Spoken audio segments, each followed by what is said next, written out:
लातूर जिल्ह्यातील गंगापूर ग्रामपंचायतीच्या सरपंच पदाच्या पोटनिवडणुकीत ग्रामपंचायत परिवर्तन पॅनलने दणदणीत विजय मिळवत सत्ता आपल्या ताब्यात घेतली आहे। अवघ्या 3.5 वर्षात सत्तांतर घडवत ग्रामस्थांनी परिवर्तनाचा कौल दिलाय। गंगापूर ग्रामपंचायतीत मागील निवडणुकीत गंगादेवी ग्रामविकास पॅनलने एक हाती सत्ता मिळवली होती, मात्र सरपंच शीतल बलभीम गायकवाड यांच्यावर पॅनलमधील अंतर्गत वाद वाढत गेले आणि अखेर त्यांच्या विरोधात अविश्वास ठराव मंजूर झाला। त्यामुळे सरपंचपद रिक्त झाल्यानंतर ही पोटनिवडणूक घेण्यात आली।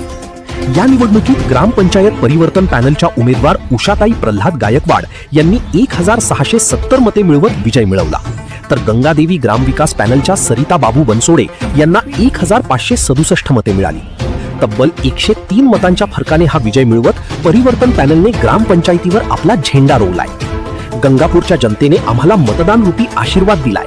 आम्ही गावाच्या विकासासाठी प्रामाणिकपणे काम करू।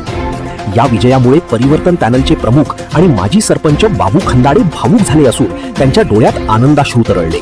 ग्रामस्थांनी दाखवलेल्या विश्वासाबद्दल त्यांनी सर्वांचे आभार मानले।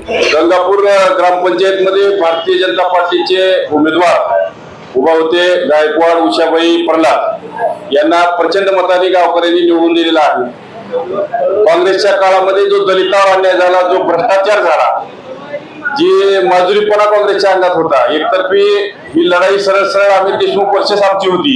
या लढाईमध्ये भारतीय जनता पार्टीचा उमेदवार म्हणून गंगापूरकरांनी आम्हाला कौल दिलेला आहे आणि विकासाच्या दृष्टिकोनातून ही लढाई आम्ही जिंकलेली आहे।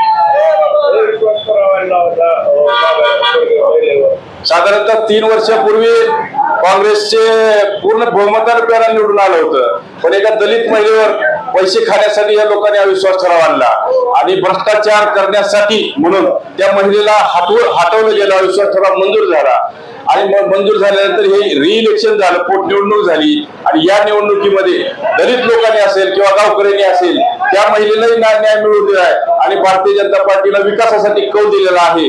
हा पराभव डायरेक्ट अमित देशमुखचा पराभव आहे, कारण काँग्रेसनं पूर्ण देशात जसं दलितांवर अन्याय केला तसाच अन्याय हा गंगापूरमध्ये दलित समाजावर झाला होता आणि एक विकासाची बाजू जी बंद पडली होती ती पुन्हा एकदा चालू झालेली आहे। नव्या जोमानं पुन्हा एकदा आदर्श गाव गंगापूर हे आदर्श गाव म्हणून वाटचाल करेल।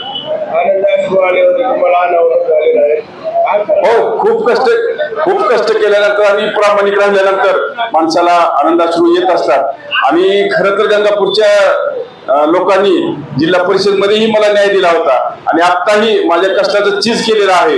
काँग्रेसने जे भ्रमाचं वातावरण खोटारडेपणा केला होता, सर्व गावामध्ये चुकीची माहिती पसरवणं असेल, अफवा पसरवणं असेल, जातीवाद असेल, ही जी काँग्रेसच्या लोकांनी केला होता त्याला कुठलेही लोक बळी पडले नाहीत आणि मला निवडून दिलं, माझ्या पॅनलला निवडून दिलं, म्हणून हे आनंदाश्रू होते।